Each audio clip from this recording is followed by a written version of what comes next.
we get to probably what I can predict is one of Raymond's favorite and recommended matches. Absolutely. The first ladder match, and I believe I can be bold as to say the best singles ladder match. I haven't seen any ladder match as far as a one-on-one goes that could top this, but Wow. Razor Ramon versus Shawn Michaels, the Heartbreak Kid, with his bodyguard Diesel. This Right. match goes 18 minutes 47 seconds. Mm-hmm. Maria, Yes, you were a fan of Razor Ramon, I and you am. have been a fan of Shawn Michaels. Yes.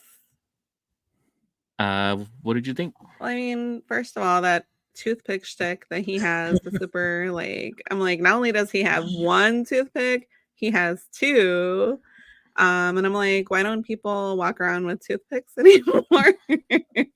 Maybe because they're afraid you're gonna swallow them. That's true. And then I was just like really excited about this match because Shawn Michaels flips Razor out of the ring and he misses the mat. And then seeing Razor Ramon get wrecked with that ladder was not on my wrestling agenda, but it was pretty awesome. And there's great use of the ladder. Yeah, Oh. so I know my wife was a fan of the wardrobe malfunction. Yeah, what did you think of Shawn's ass? I was like, thank you. I didn't know I was going to see that, but I'm here for it. Definitely recommend that you watch it. You watch his ass or you watch this match? You watch both. Right. So No, technically, this wasn't the first ladder match, televised ladder match for Right. WWE. Brett and Shawn had one in '92, but it was pretty low key. So this was they the had a first ladder major match one. before this one. Well, Yeah. but it wasn't like a WrestleMania one. Yeah, it wasn't. Yeah. Okay. And then they workshopped this at house shows, Razor and Shawn, to get all the spots right. Wow. Mm-hmm. But I thought this was like the first one ever. Not a WrestleMania. But that's Yeah. really cool. I think they go back to the '70s, where in Calgary Stampede they were doing them, but Mhm. everyone thought it was too like violent and shticky, and so this was the first one at a major televised event. And Do you know where there were two belts? I was kind of curious. yeah, so at the time, and I might be misremembering this, but I'm like, I have it pulled up, so whatever you don't remember, I'll fill it in. Yeah. So Shawn had gotten his ass kicked by a bunch of Marines in a bar, and they legitimately beat the hell out of him. So he had to take time off. Mm-hmm. And WWE's like, hey, we need the belt back. And Shawn was like, no, because that's just how he was at the time. He was a kind of an out of control egomaniac on drugs. Wow. And alcohol. And alcohol. But it worked out in their favor. So they ended up giving Razor the belt in the storyline. And when Shawn came back, they had two legitimate claims to the belt, which led to this match. Is that right, Carlos?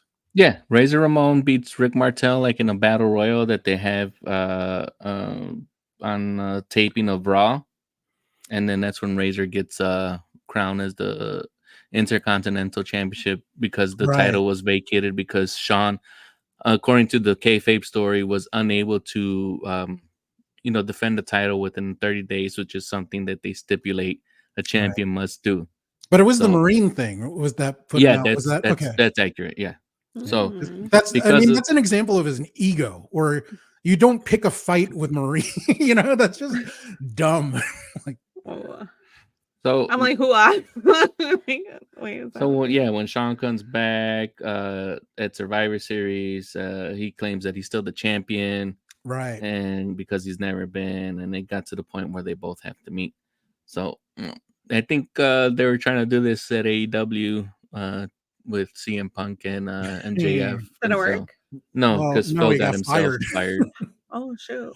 Did he ever hired somewhere else, or No. I've been trying to follow on Twitter here and there. No. He might. Everyone wants him to come back. Survivor Series is in your town, right? In Chicago. Yeah, I just don't like going to Allstate Arena. I mean, it is a distance and it is kind of packed, but we had a rough time getting out of the United Center when we went to go see Dave Chappelle. Yeah, that's true. And those are bigger parking lots. There's like a lot more parking lots for the United Center than the Allstate. Have we been to the Allstate for wrestling though? I feel like we haven't gone since we went to NXT. Okay. I went to D. Wyatt. What's the suburb? Rosemont? Yeah, Rosemont. Mm-hmm. I went to a WWE thing there. Was there a WrestleMania there? Yeah, I don't remember which one, but there hasn't been a WrestleMania for years and they years. also have and years. Comic Cons there, so. Yeah, your friend, what was that guy's name? I'm blanking on it. The guy who's a 49ers fan. Jose Fubar? Jose, yeah, he was Fubar was over here. I seen him when I follow him on Twitter. He was here for nice. like some sporting like memorabilia collection event like a month ago or something like that. Wow, I didn't even know that. I should pay attention to his Twitter or something. What a friend. Hey, don't say that out loud, Raymond. WrestleMania 22 was the last WrestleMania in Chicago. I was at that one. Oh, is that the one you were at? I went from like 18 to 23 or something, or 24. Oh, you had a good run. Yeah. We'll get to that eventually. Yeah, but this match, I'd never seen a ladder match before. Yeah, I had never seen one either. So this was amazing to me. I'm like, I can't believe what I'm seeing here. I've never, and I'm sure things like this have happened before, but I'd never seen anything like this, and it was just beyond anything I thought a wrestling match could be. Oh yeah. And part of it, I didn't know at the time, but Razor and Shawn and Diesel, they're super close in real life. Yeah, that's what Carlos was telling me, that they're really good friends. Yeah. So, like, so when you're working a match with someone like that, you're working harder to make the match better, but also to protect your friend and make everything look good. And for someone like Shawn, who by his own admission at the time was a raging egomaniac, the best matches he would get were working with Diesel and Razor. Weirdly Brett, because they just always had this unusual chemistry, even though they hated each other for a lot of the time. Yeah. But this was just such a pivotal moment as a Shawn Michaels fan and for wrestling in general, because as Carlos was talking about, they were moving away from the steroid era and those big guys. They gave Brett the belt in like 92. Is that when he first got it? Yeah. And it wasn't quite getting a big reaction, or at least I don't think so. You know? And at the time, I wasn't sure that Shawn, I thought he was like intercontinental level. That was his ceiling. But this match was like, wow, they could give this guy the world championship. He's that good. And I didn't know Razor or Shawn were this good. And yeah, I thought this was one of the most amazing things I've seen at the time. And there's so many funny things about this match. Like these days, there's all kinds of stuff under the ring. There's like 12 ladders, a dozen kendo sticks for reasons, you know.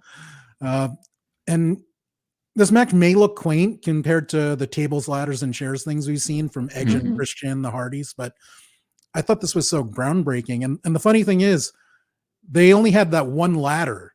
Yeah. So if it broke, they were kind of like, well, hey, it almost got to that point because it gets twisted. Yeah. So they do a thing where, and on WWE.com or their YouTube, where an older Shawn and Razor are watching the match and doing commentary on it, and they're like, yeah, if that ladder broke, we'd still be there looking up at the belt.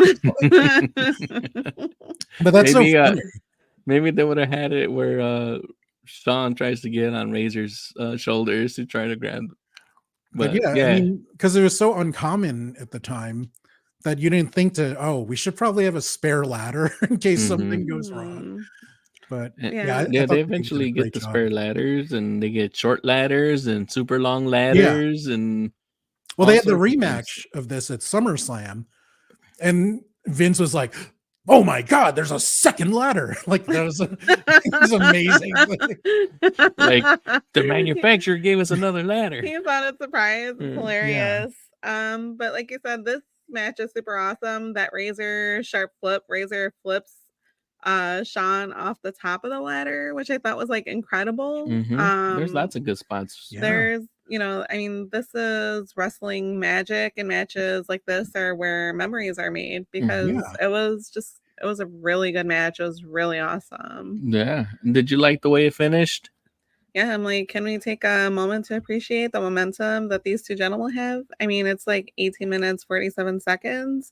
Yeah. And they're just at it back and forth with this ladder. I mean, it's incredible. you know, the momentum that it takes just to do half of the things that they were doing and then adding a ladder to it. I mean, it's just really good. Very great use of the ladder by both people, especially Shawn, using the ladder not only to do like a splash, but also using the ladder to do like when Razor holds it on the outside, he does a baseball slide into the ladder, that was which so is cool. It's just a common spot that we all see all the time now.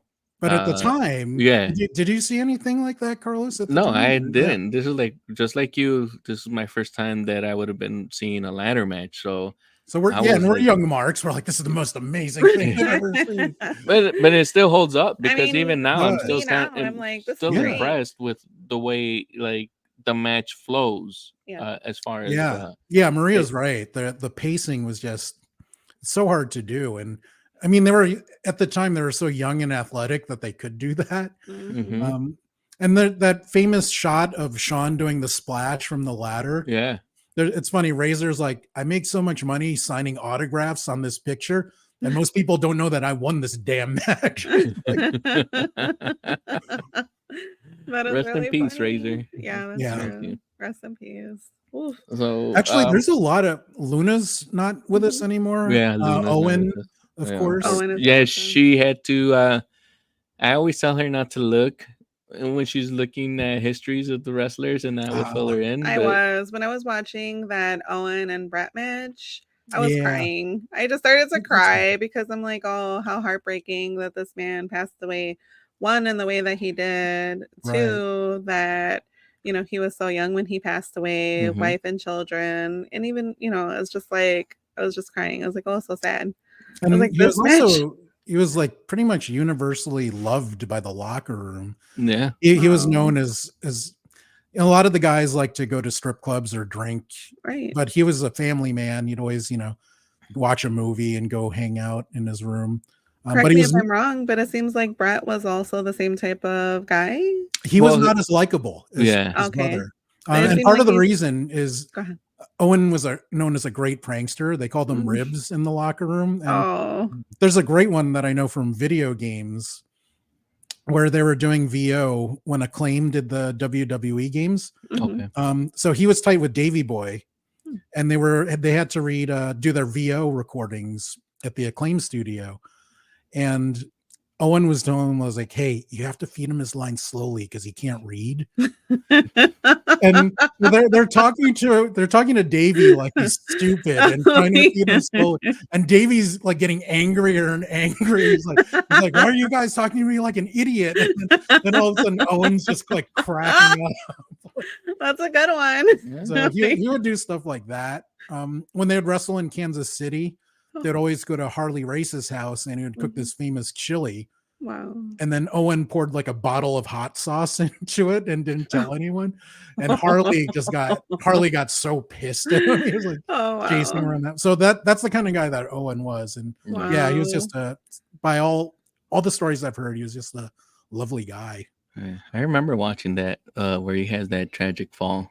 Yeah. It was like I thought it was part of the show at the time. Yeah, me too. And then I was like, it took him a good while to like clean up everything. Like when they cut away from the ring, that's when I'm like something's not. And I was like, they actually gave me a refund on that pay-per-view too.